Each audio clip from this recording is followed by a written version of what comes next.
Pension rules में अहम तरमीम। फैमिली पेंशन 10 साल तक महदूद। रज़ाकाराना रिटायरमेंट पर जुर्माना होगा।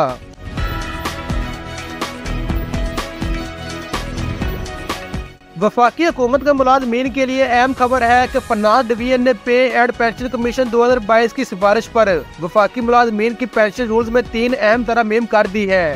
आफिस मेमोरेंडम के मुताबिक शरीक हयात की वफात या अहल ना होने की सूरत में बाकी मानदा अहल फैमिली मेंबर को पेंशन की मुद्दत को ज्यादा से ज्यादा 10 साल तक महदूद कर दिया। अगर मुतवफ़्फ़ी पेंशन का बच्चा माजूर हो तो इसे ताहयात पेंशन मिलेगी। अहल बच्चे की सूरत में अमूमी फैमिली पेंशन 10 साल तक या बच्चे की उम्र 21 साल होने तक मिलेगी। स्पेशल फैमिली पेंशन में की गई तरमीम के तहत पेंशन वसूल करने वाले शरीक हयात की वफात या अहल ना रहने की सूरत में फैमिली मेंबर को 25 साल तक पेंशन मिलेगी। अगर पेंशनर का बच्चा या बच्ची माजूर हो तो ये पेंशन ताहयात होगी। आर्म्ड फोर्सेज और सिविल आर्म्ड फोर्सेज के तमाम रैंक्स के लिए पहले से मौजूद पेंशन के लिए पेंशन की शरह में 50% का इजाफा किया गया।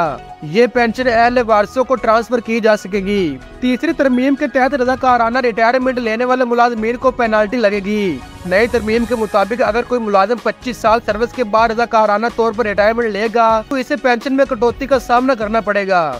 पेंशन की कटौती 3% की शरह से होगी, जिसका इतलाक रिटायरमेंट की तारीख से होगा। इस तारीख से 60 साल की उम्र तक की बाकी रह जाने वाली सर्विस पर माहाना ग्रास पेंशन पर 3% कटौती की जाएगी।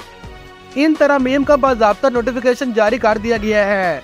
तमाम वजारतों और डिवीजनों को इन तरमीम पर अमल दरामद के लिए OM भेज दिया गया है।